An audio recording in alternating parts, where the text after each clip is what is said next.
Wonderful. Thank you very much, Erin and Ken, for inviting me this evening and for the opportunity to talk about my book, but also to situate the book into the future of some urban-based research that I'm particularly focused on now. And I would also like to thank the AIA Los Angeles chapter, which is one of the most robust and active chapters. I really appreciate the weekly newsletter letting us know about all the things that are happening in the Southern California area, and the strong ties that the local society has with the national AIA group. And if you were fortunate enough to attend any of the AIA meetings, which took place last week, you'll see that it's just really incredibly reinvigorated, and there are new board members, there's a new president, and a lot of recommitment to making the things that were already good even better. So it's a great pleasure to be here at home and talking to you on behalf of the Los Angeles Society.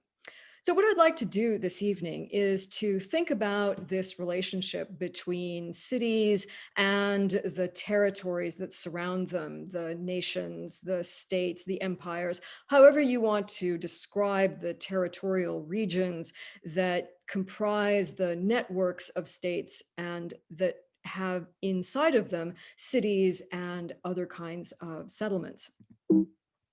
This is coming out of my book, Cities, the First 6,000 Years, in which I looked at the reasons for cities and how they have persisted despite all logic and good sense.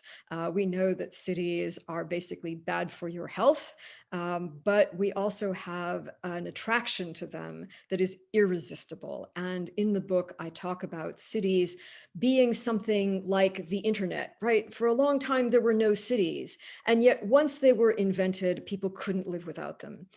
For a long time, there was no internet. And yet when it was invented, people couldn't live without it. I think that that's a great analogy for suggesting how it is that cities came to occupy so much of our imaginations and so much of our economies and politics at the same time.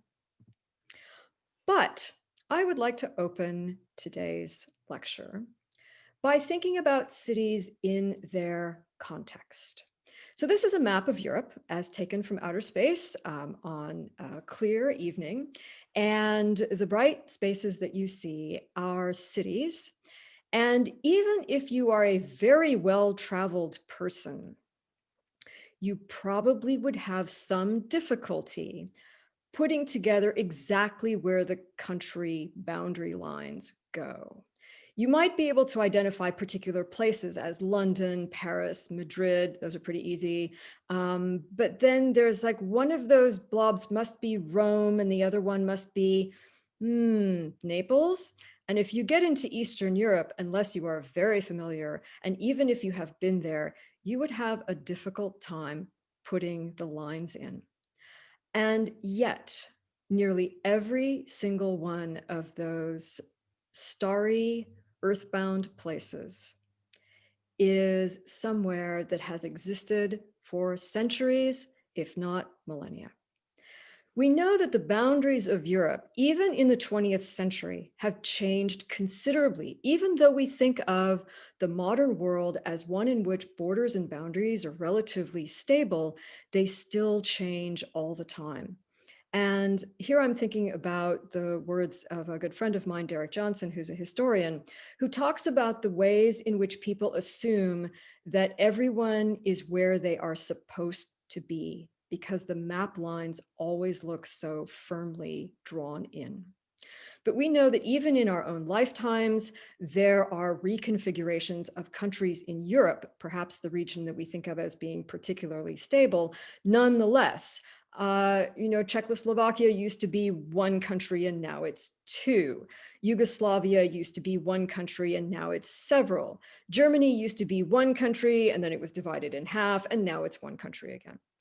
So the thing about the relationship between cities and states is that cities tend to be stable entities in a constantly fluctuating landscape of territorial political authorities. And that's where my work is going now that this particular book has been finished. So a little bit of insight about the lifetime of a book. The book was finished as a manuscript in 2017.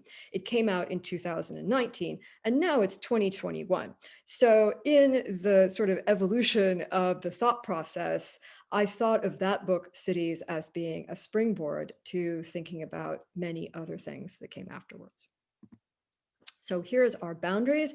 Those of you who were squinting at this map and trying to imagine where the countries are, now you can see where the countries are and where the lines are, and that these are superimposed on a networked, dynamic realm of cities that has been in existence for centuries. So what came before cities? What is it that has structured both urban life and the configuration of states, empires, nations in ways that show the continuity of human communities? So in the book, I talk about these things that are things that came before cities and that I would propose are the things that sustain cities and that also make political territories and states possible. So these things include, for example, communication, the fact that humans have a diverse linguistic repertoire, that we can think about not only the present, but also the past and the future. We can think through language about things that do not yet exist by using phrases like, what if? That sense of communication is also what sustained people in cities as they initially came together, as they communicated about what things ought to look like, where the monuments should go, where the plaza should be, where the palace should be, where the market should be. All that sense of communication and the what if of cities is still with us because cities are never finished, right? We are always constantly renovating and rebuilding, even though the city is in the same place. Another thing that characterizes human activities before cities is migration. And humans are a migratory species and have always been. So even though we think of migration as being a 21st century phenomenon or that we have particular issues with migration now, that's not new. Humans have always been moving and migrating. And once cities come into existence, they tend to go from one city to the next. Another thing that characterizes our human species is the diversity of our consumption activities. We are the only species that has so much stuff and that are also not satisfied with the stuff we have, right? There's always more consumption opportunities, there's more inventions, there's more developments. And this is not new. We know ancient sites, 1,000,000 years old, are full of perfectly good yet discarded stone tools. So this sense of using abundance of consumption, turning raw materials into finished artifacts, that's something that came before cities and is absolutely sustained in our urban environments now. And finally, architecture, or as we can say in relation to this very simple kind of depiction that you see here, architecture is also placemaking. So it's using the natural environment where shelter is available, but it's also creating and crafting architecture, making spaces that resonate with human activities, whether domestic or ritual or political or otherwise. So these things all occurred before cities came into place. And when people started to congregate, one of the first transitions that they made before cities was to use these factors of communication, migration, consumption, architecture to build ritual places. And these are places where people, for the first time, had to deal with strangers beyond their little group. They collected with other people to create something that was much bigger than their ordinary little village could ever hope to accomplish. And I think that that was really one of the blueprints for urbanism, the idea that people come together, they work on something collectively, and at the same time, they have to come to an agreement about where things go or who's going to do what and what the landscape is going to look like as a result of their efforts. And this long-term investment in ritual architecture creates not only these very, spectacular places like you see here, like Stonehenge or Göbekli Tepe or other monumental places of ritual activity, but also inform the dynamics of spatial organization in very small places. So here is an example of a site where you have architecture and you have ritual architecture in a way that characterizes a lived space with different components of activity expressed in architectural and spatial terms. These are the kinds of things that then become incorporated into urban environments too. The idea of a neighborhood as a closely packed area of strangers, where you have people migrating into urban environments that we know from DNA evidence and from pottery evidence. We know that people are occupying early urban centers, making use of those strategies of communication, of migration, of using their consumption patterns to demonstrate who they are. And we also know that urban areas are places where things become organized. They have regularized streets in some cases. They have the juxtaposition of special purpose architecture like temples, but also the development of other kinds of architecture like theaters, that we have in urban spaces, the development of a cosmopolitan ethos because of the way that people are coming in and fulfilling many different kinds of activities in this same kind of densely occupied shared space, where in a given city, you might live in one neighborhood, but you'd be familiar with another. You'd go into the plaza, you'd go into downtown, you would go into the area of the temple. You would have a sense of knowing that city as a place that you lived in and as you experienced it on an everyday level. And so it's not surprising that in a city where you already have people, you have marketplaces, you have religious activities, those are places where political authorities, people who would be rulers or would be controllers of other people, find themselves also gravitating. And it used to be thought that the state and cities kind of all came together in a sort of singular mishmash of coercion. But as we've done more archaeological investigation in places like Mesoamerica, where people have dug down through many, many layers of urban occupation, to realize that ritual architecture came first and palaces came later. That, I think, is a very important observation in pulling apart this distinction between cities and states as being two rather different but ultimately intertwined phenomena, the same way that we see the map of Europe, where we have these cities that are a constant point of reference, and the states in which they are incorporated have boundaries that flow and shift. So we can think about this in terms of some of the archaeological remains and the textual remains and the documentary remains that help us to look at cities in their territories as networks of authority that are then brought into political prominence by leaders forming territorial coalitions made up of these disparate groups of settlements into a larger political configuration. So what are the differences between cities and states? If we're going to pull these two things apart, how are they different? Before we smash them back together and say how it is that they contribute to one another and how they depend on one another, what are their characteristics that are distinctly different? So cities compared to states. And when I say states, I mean empires, nations, territorial entities that encompass a relatively large landscape. All right, in one important difference, cities are in a specific location. A city is something you can point to, you can visit it, you can inhabit it. A state on the other hand, is ephemeral. It's a conceptual entity.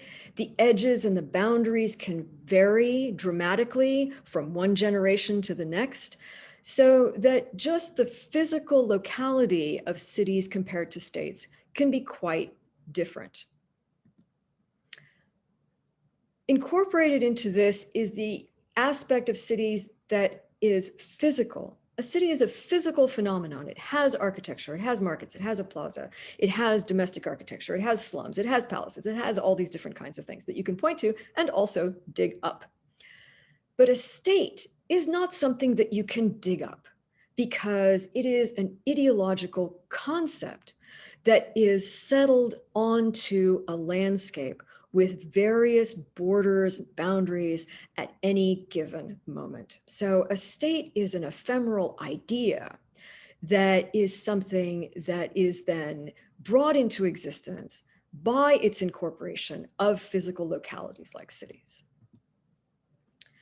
In a city, a person can have a complete experience. Now, many modern day cities, and some ancient ones too, were relatively large. People probably did not know intimately every single nook and cranny of the ancient city. But a city is something that a person can experience directly. You can walk around in it. No one can experience the totality of an ancient state, not even a political leader. So where do political leaders go in order to demonstrate the effectiveness of the state? If we drag ourselves unwillingly back into the present day in this, the past week or so, think about where our president has been. Our president has been in Washington, D.C., right, as a city, a node of power, a physical place. And he has been in Alamo, Texas, right on the Mexican border. And I find this particularly funny because Alamo does not mean the Alamo that's in San Antonio. He means Alamo that's down by the border. And it is right next to McAllen, Texas, where I used to live as a kid. So, you could practically walk to the Mexican border from where I used to live. And so this sense of where political power is placed is in nodes of visibility and then at selected areas of boundaries. Cities have a longevity that can go on for centuries or even millennia. And even though, of course, many ancient cities were eventually abandoned, there are plenty of them that are still underfoot. So, London, Paris, Rome, Tenochtitlan and Mexico City, Cusco, all over the world, there are cities that have been in place through many, many changes of political territory. By contrast, states, empires, nations are rarely in the same form for even a century. And we think of America as having relatively, firm boundaries, but think about the states that have been added in the 20th century, Alaska and Hawaii and places like that. So that even the United States, which we think of as having relatively stable borders, is something that is still sort of perpetually under construction. And then if you look at many states, nations, and empires in other parts of the world, you can see through historical maps just how much change has been there. And the ways that cities are made cohesive is, again, by that physical component, by that architecture, the physical manipulation of space, whereas states are made cohesive by ephemeral yet impactful phenomena like laws and taxation. So that cities and states end up needing each other because cities are point-specific phenomena where the state can exercise its authority most visibly to the largest number of people, but cities also need states on occasion. And when cities are suffering from natural calamities or from threats of various kinds, they end up turning to the state. And this is where this configuration of mutual dependence of cities and states become even more pronounced and have become sort of naturalized in our way of thinking because of historical recent phenomena that have solidified borders more than they have ever been in the human past. So are all of these territories places that are similar within their boundaries? Think about this famous map of the Roman Empire, which is always, if you're only going to find one map in a publication, it's always this one, right? You never see the fledgling expansions of the Roman state. You always see this maximum idealized mode. And when you think about like, where are the walls that surround the Roman Empire? There are very few. Only at points of contention, like the Antonine Wall and Hadrian's Wall up there in northern England. And so this sense of the area of a state being homogeneous is something that is purely the result of our cartography of ancient states, always painting them with a kind of a single hue, in this case, that sort of famous bathtub ring around the Mediterranean. But just as cities can be different from place to place, we also know that even modern states can be different and distinctive in their constructions. Another recent example. We've lost Elon Musk, right? We've lost him to another state, because within that territory of laws and taxation and tax breaks, there is variability. And so the placement of any particular locality within that state territory is something that in its network is not merely getting along with the other places in the network, but also sometimes actively competing. And within this kind of state configuration, we can start to see how the openings and closings of boundaries and the reconfigurations of boundaries become a very dynamic, ephemeral, but effective kind of phenomenon. Now let's turn to a particular case study in which we can see a development of a particular city archaeologically, and the ways in which it has become successively integrated into a political phenomenon from ancient times right up to the present. So I'm taking us here to a place where my colleagues and I have worked in India, and this is the site of Shishpalgarh. It's a walled city with this formal rampart outline that you can see here on the left-hand side, inhabited from about the 6th century BC to the 5th century AD, first excavated by B.B. Lal in 1948, and most recently by a UCLA Deccan College team, jointly co-directed by myself and Dr. R.K. Mohanty. And in this evaluation of the city, what we have seen is this tremendous longevity of place with monumental architecture, with the celebration of the city as a fully occupied area with probably about 25 or 30,000 people and very dense occupation. And that sense of place was incorporated successively into different and differently shaped political territories. So here's an outline of the city of Shishpalgarh with that dramatic fortification wall all around it, and our excavations of the wall and of other areas in the site to evaluate the longevity of the city and to see how it was that it became incorporated into successive political territories, as well as having this sort of very robust, localized agricultural and economic domain. And it was a very impressive place. As a place to walk around, it's still a place that you can walk around today and feel that sense of being in an ancient environment and being in an ancient city, and that sense of the grandeur and the distinctiveness of the urban life that was part and parcel of making cities an attractive place. And in our excavations and explorations of this area, Professor Mohanty and I have looked at other sites in the region, town-sized sites and village-sized sites. And it's very interesting that the village-sized sites seem to be abandoned as soon as the city comes into existence, because we think that particularly the young people saw that there was an exciting place where things were happening, and they just abandoned the farm and ran to the big city. And that is certainly an aspect of urbanism that resonates with our own perspective. If we think about the ways in which Shishapalgarh was incorporated into successive entities, we can see times in which it was a standalone place where it was not incorporated into any larger domains.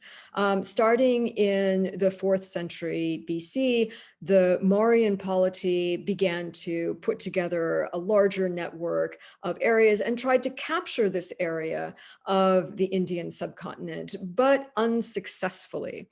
And so this attempt to bring cities into networks of territories is something that is not always acquiesced by the places.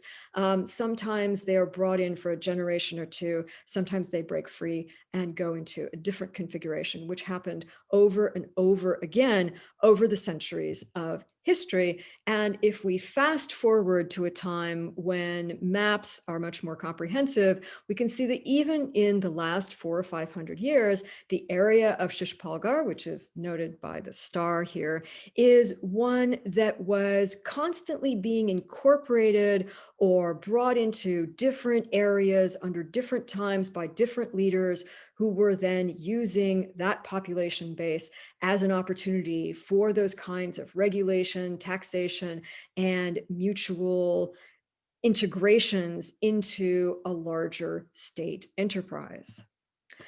The location of Shishapalgarh in the British period, when again the Indian subcontinent looked like a very different patchwork of political entities, local chiefdoms, configurations, and coalitions that constantly were reshaped, such that even when we think of a political entity like the British Empire or British India, it was not a singular phenomenon that brought everything together immediately, and it was always the same configuration. So that any state, even modern ones, are things that are part of this dynamic, flowing change.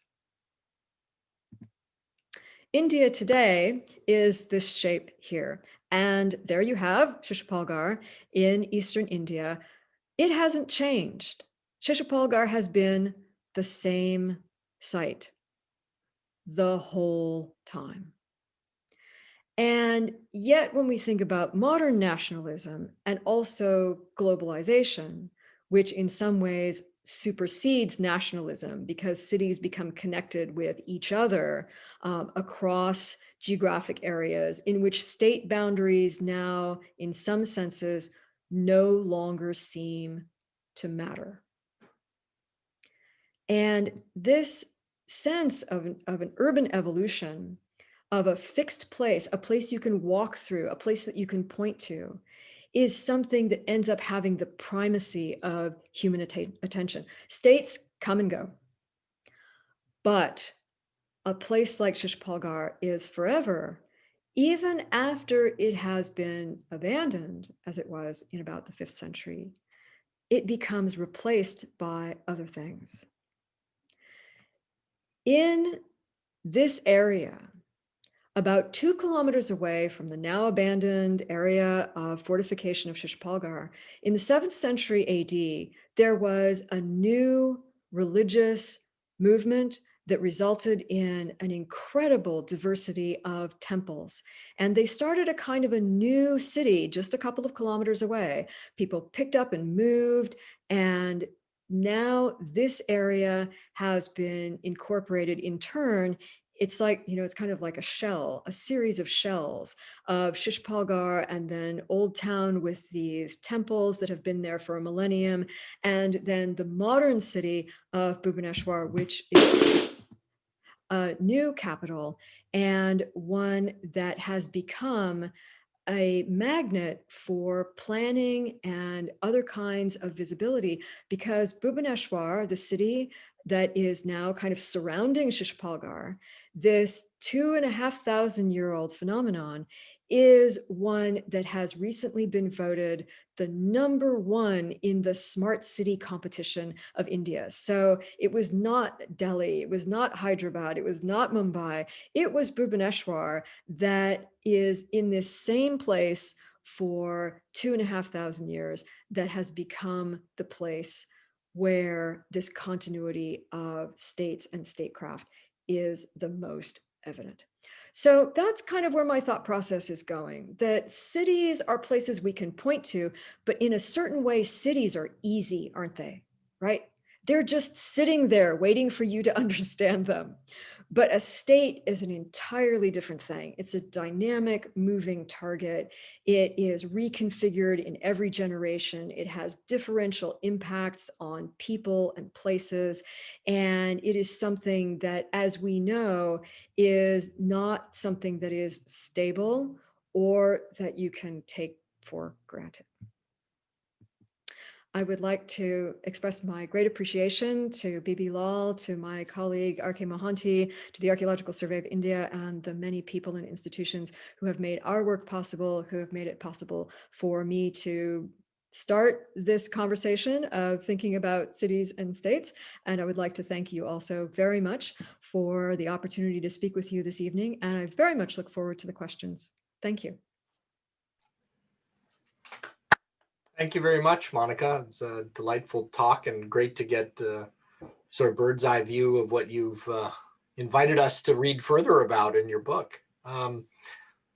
While I'm waiting for people, ideally, I guess, because it's kind of hard to see everybody here all in one go, and we can take live questions from people, and everyone can ask their questions directly. I'll just look for people to indicate in the chat maybe that they have a question, and that'll be the easiest way to go. While they do that, if I can kick us off with a question. I guess when I was listening to you talk about the creation of these ritual spaces, you showed us even the Pantheon and then Göbekli Tepe, going back to the Neolithic.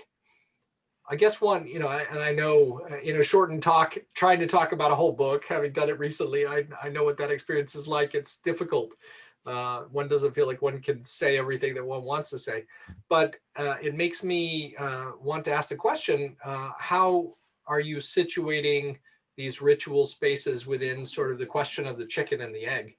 How do these ritual spaces relate to why in the first place people created the ritual space, to say nothing of the sort of secondary attraction that it might have created for people? How do you define that relationship, if you can abstract to generalities?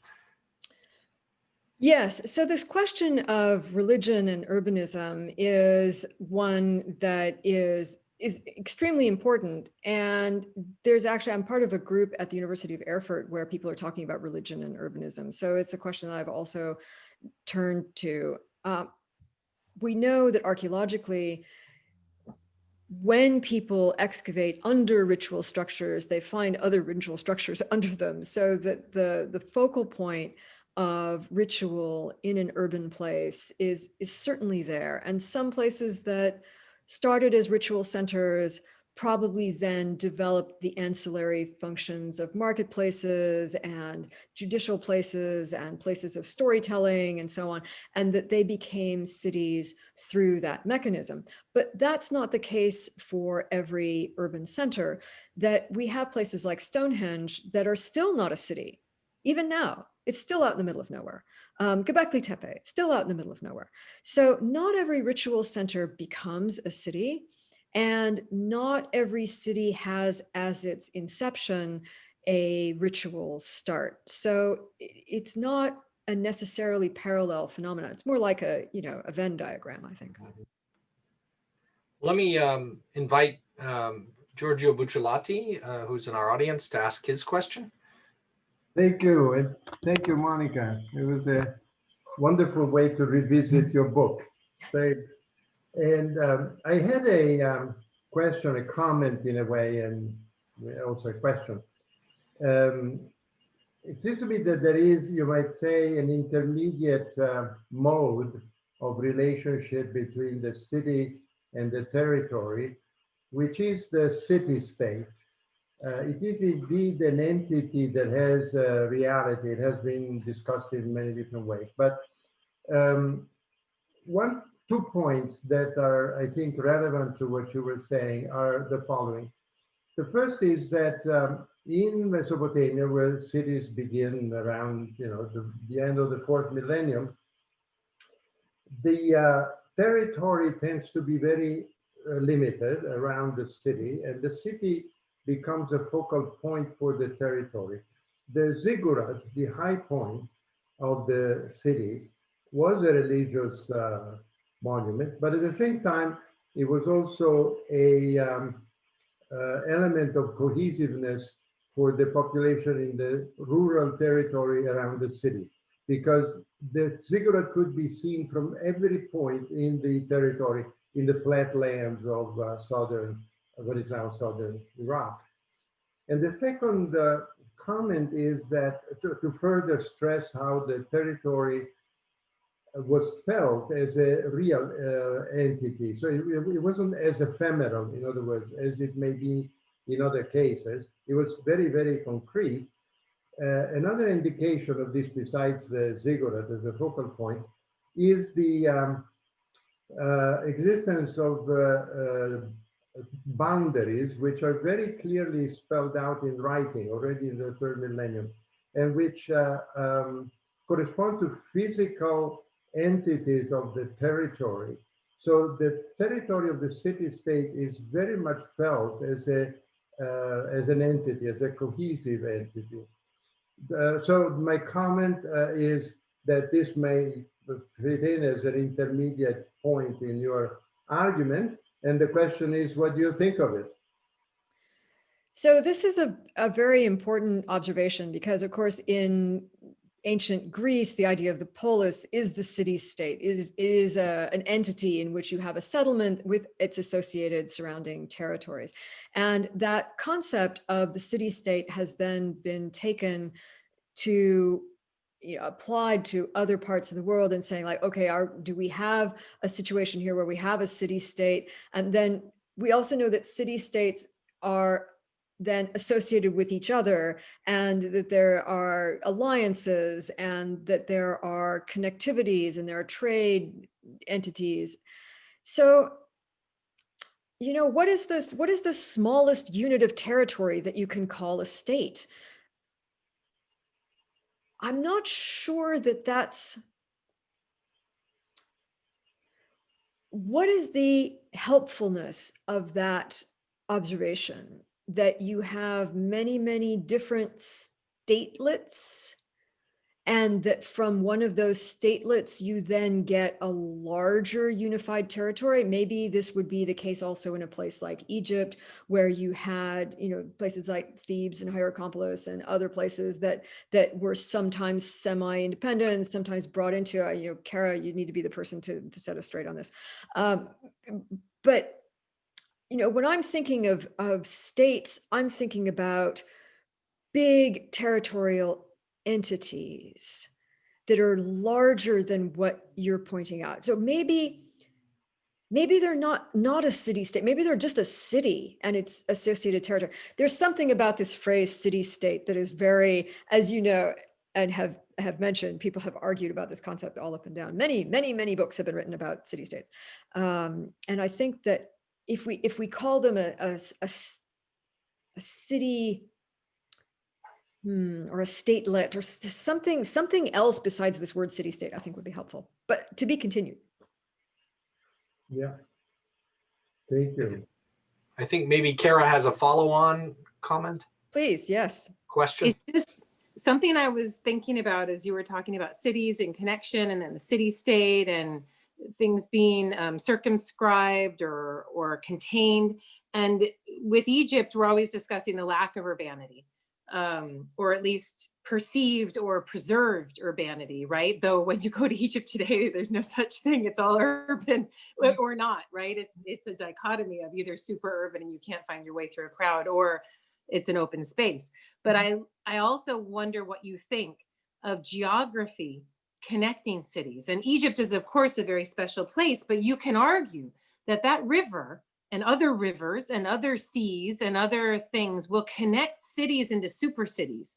And you can have that in Egypt in the way you have a palace that moves, right? That the court is everywhere and nowhere, right? But you can have a city that's 100 miles from itself because it's not that hard on an expanse of water to get to the other place. So you could connect. So do you see geography connecting certain places and putting barriers between other places? And how do you understand that? And it's a big question. So if you want to just give case studies or whatever, that's fine. So geography certainly, geography is not necessarily destiny, but geography provides some parameters. And I very much appreciate your comment about Egypt. Perhaps very ill-advisedly, I recently wrote a paper at the invitation of the Journal of Egyptian History about the state in Egypt, which I really have no business doing. So that's why, you may cringe. But one of the things I talk about in this paper is the phenomenology of the state. Usually when archaeologists talk about phenomenology, we're talking about things in the Neolithic, right? We're talking about menhirs and dolmens and tumuli and Stonehenge and things like that.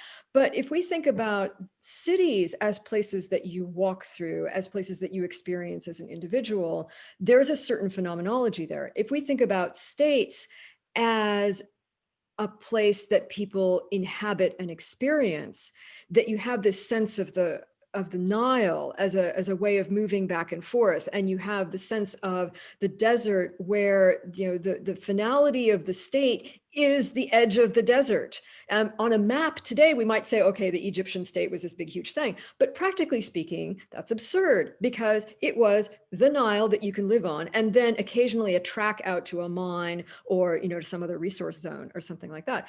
And similarly, in other places where there are states, and we see that big territorial blob, right? We look at maps and everything's a big blob, and it's right next to another blob.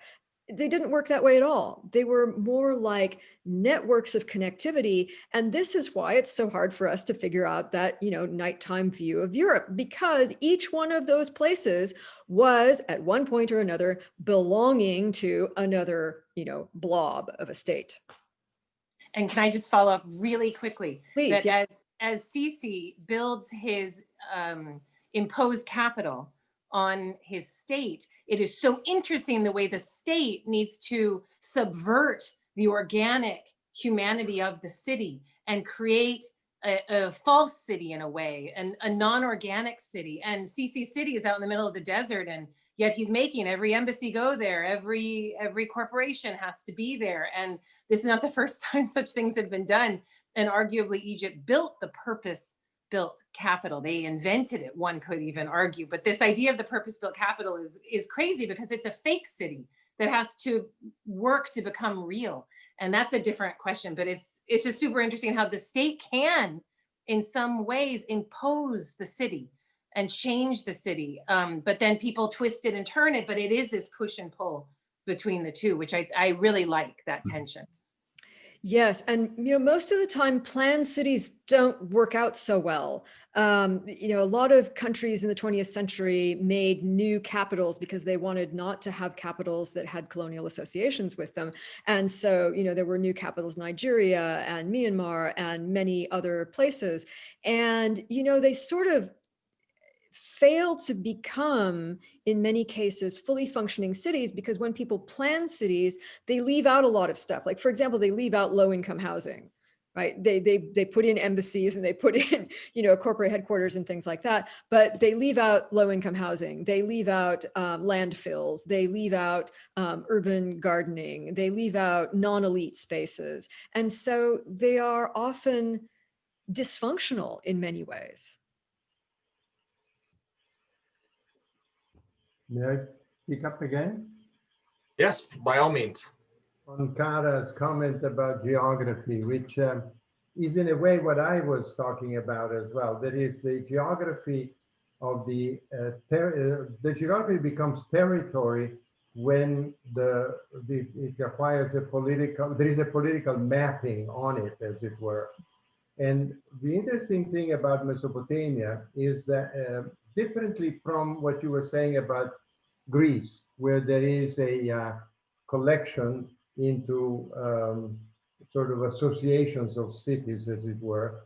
In Mesopotamia, what happens with Sargon and then Naram-Sin around 2200, 2300 BC is that the geography of the rivers, again, leads to the sense of cohesiveness of the political entity of the new state through the reality of geography. And so the title that Naram-Sin introduces for what we call Mesopotamia is the land, the country of the four river banks, the two banks of the Euphrates and the two banks of the Tigris.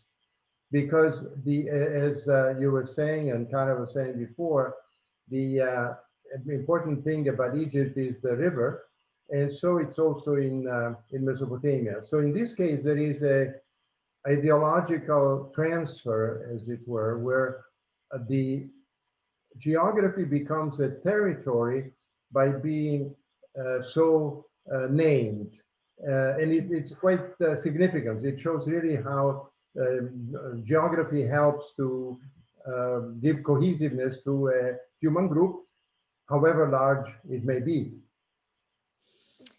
Yes, and that's also part of the phenomenology of the state is a particular kind of idea or particular kind of geographic point that is referred. So if you think about how tenaciously many countries with contested boundaries hold on to mountainous territory as an ideal, even though it is completely impractical and no one's going to live up there and no one can farm it, it's too high, you need oxygen. But those nations want to hold those mountains within their stipulated territory. So the ideology of place, even if it's places that people can't get to or can't see or that they merely know about, is very important in the state. And that's something I'd like to continue to work on as well.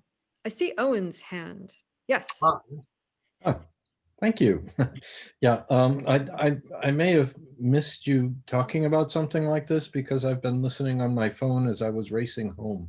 But I was wondering about the kind of stickiness of certain places where there's a persistence.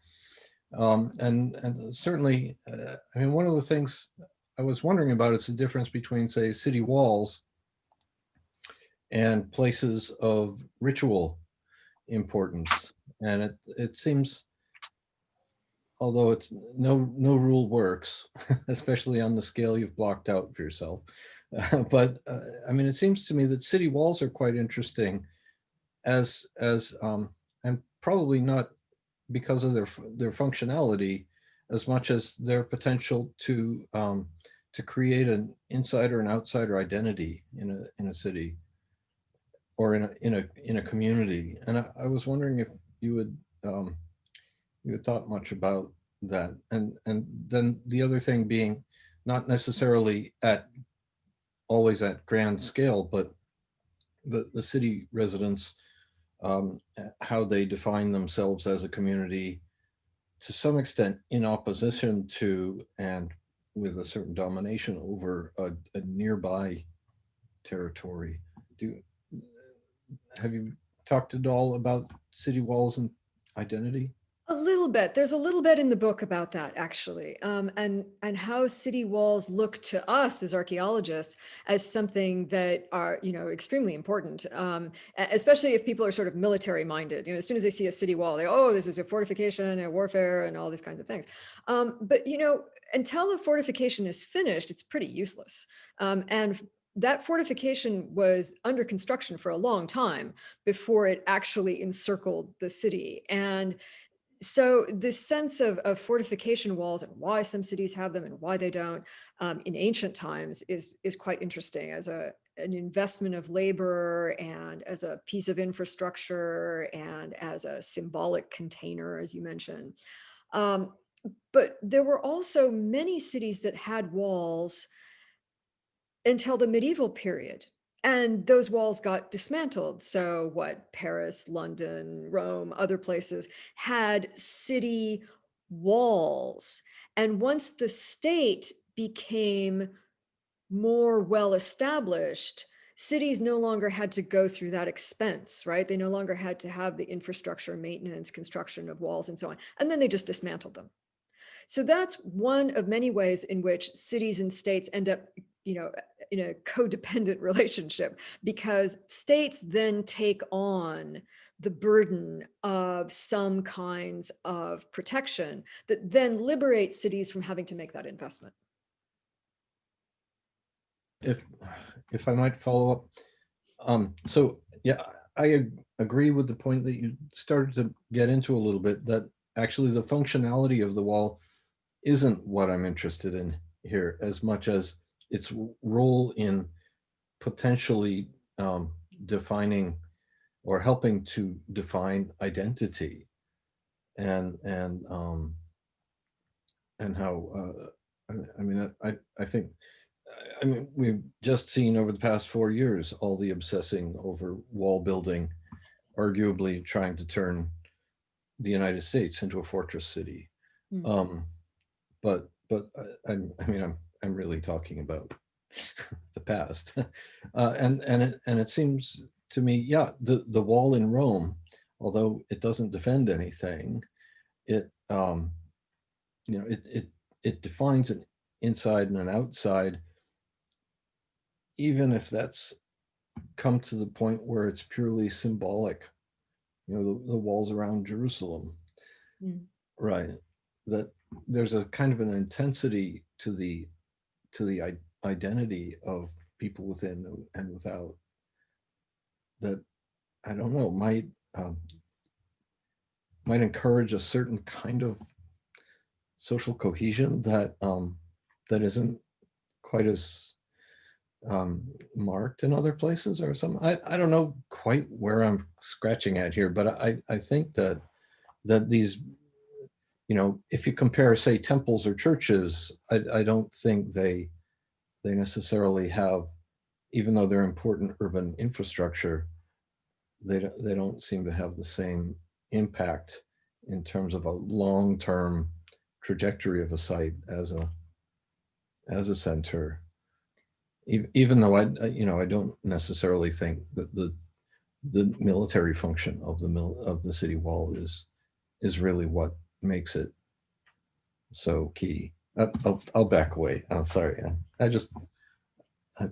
No, but the sense of a line is still there, right? So if you live in the county of LA as opposed to the city of LA, you know it, right? You know where the boundaries are and where you fit in and what your obligations are in terms of taxes and so on, across those boundaries. So that sense of division, official division, and then you have like neighborhoods that are not officially divided, but that are sort of, socioeconomically divided within those spaces. So yes, we should not think that cities are places of, endless community and cohesion and coalitions and things like that. There are certainly many, many divisions that happen within cities as well as within cities and their surrounding areas. I saw a hand a second ago. Ernestine, go ahead.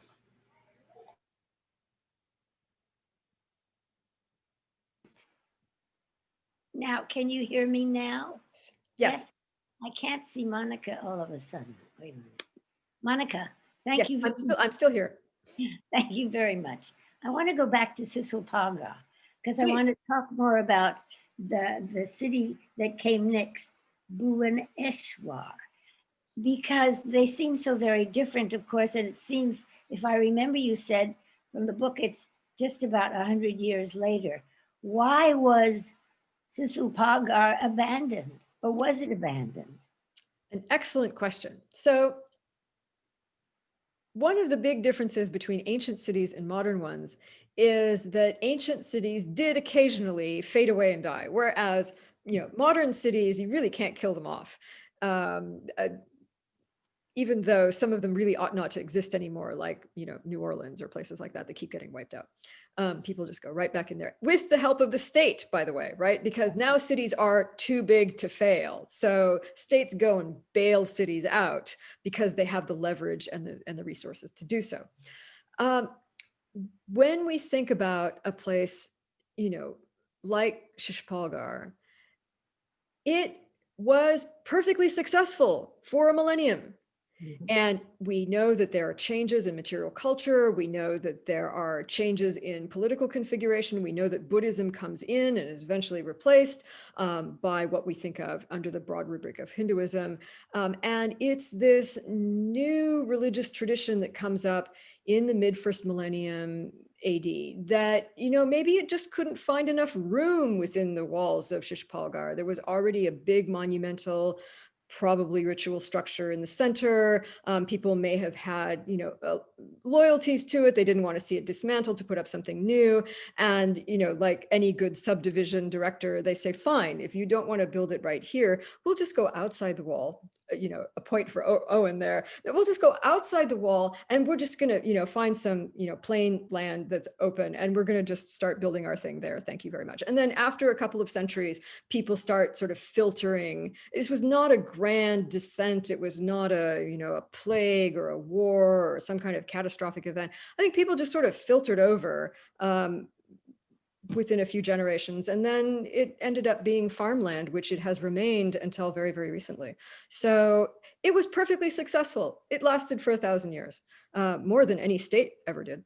But then, people's habits, ideas changed. They shifted over a couple of kilometers. And then in the 20th century, they shifted over a couple of kilometers again because the old town area with all those temples was starting to become very crowded and congested. And so then they built kind of a new city next to it. And it's a beautiful series of morphing urbanisms that are all in the same place and yet have been overlain and incorporated into many, many different state configurations.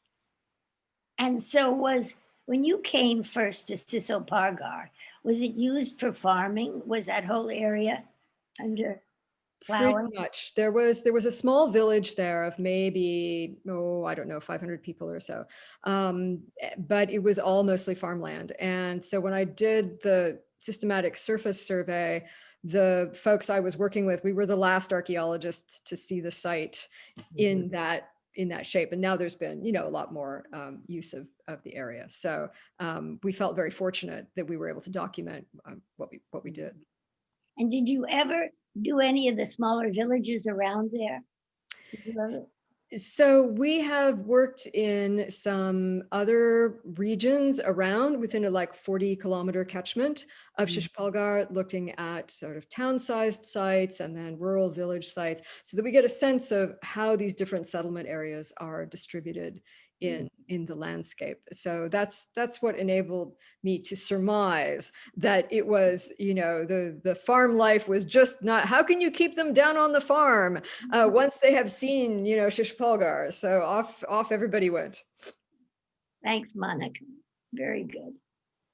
Maybe one last question, and I think we can simulate the space that we would have afterwards if anyone wants to hang around, but maybe one last formal question that we can all entertain.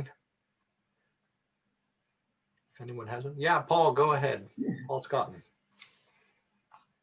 Monica, you've really got me thinking here. And this isn't so much question right now, but it's just my thoughts here while listening to this unfold. I'm struck by sort of counter examples into how these fit in. I'm thinking, well, of course, I work in Greece. Large built space that is not a political entity, Olympia, Delphi, Epidavros on the one side, but then another, the most obvious example is a political entity that doesn't have built space, where what Gertrude Stein said about Oakland, there ain't no there, is quite appropriate for Sparta. So here's a place that was particularly powerful, but yet really there's still, the Germans have been at this for some time and they still haven't found the darn city yet. I mean, there isn't one apparently. So it's not that I'm challenging you at all. I'm just trying to figure out how the exceptions fit into this. And I don't have a good answer. I don't know. Yes. So again, it could be like a Venn diagram kind of thing where, you know, you've got these curious exceptions of places that seem to be politically cohesive without a stable network of architecture or placemaking. You know, what we don't know about the ancient world is enormous. I mean, here we are, you know, like we excavate, we work for many years on a project, and yet, you know, the entirety of all of our trenches is like 0.001% of the site. Or we have these ideas like, you know, the Maya are peaceful, and then 50 years later we realize that, oops, that was completely wrong. So much that we think we're piecing together is, you know, just underinformed by what we've gotten our hands into.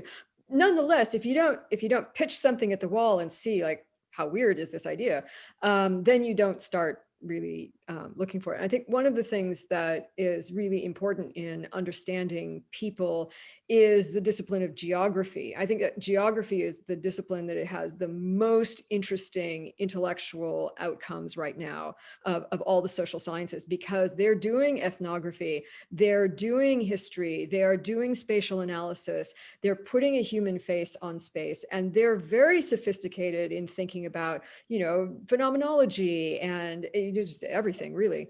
And it's this material plus human social interaction that really makes geography, you know, thrive. So I think that's where a lot of the really good theory is coming out of, precisely for these kinds of reasons. Like, okay, well, this is a reasonable rule of thumb, but what about this exception? What about this exception? Does this mean that our thumb needs to be, you know, bigger?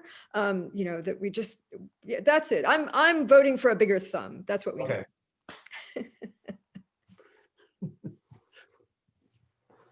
Nobody wants to go. I mean, this is great. Everybody's hanging on. You often get people dropping out as, you know, you go longer in the chat session. I don't have to stop it. You know, if people want to have questions, if you know, you need to go, you need to go. But It's been absolutely wonderful. I really, really appreciate it. It's so nice to see people. I'm seeing some, you know, wonderful names of people. Like Annabelle is here and John Schoenfelder is here. Owen, it's nice to see you. Vijay, hello. I mean, hello, everybody. Thank you for joining in. And yeah, I really, oh, there's Mitch Allen. Oh, how great. Thank you, everyone. I really appreciate that you've taken some time from your evening, and to have the opportunity to talk about what's on my mind is a real gift. Thank you. yeah, thanks for joining us, Monica. And this has been recorded, so we'll put it up on the web and share it. I'm going to share to you now the YouTube channel link if you want to subscribe to it or come back to it when we have posted Monica's talk. Since she's co-host, even I can drop off if she wishes to hang around and chat with any of you. It's delightful, and I really appreciate you joining us. Looking forward to continued conversation. Again, look out for some of our upcoming events and join us again. We have these great opportunities to check in, touch base, and keep each other stimulated, I guess. I mean, in a large part, it's great to see everyone. So thank you for joining us. Wonderful. Thank you so much, everybody. Have a wonderful evening. Take care. Stay well.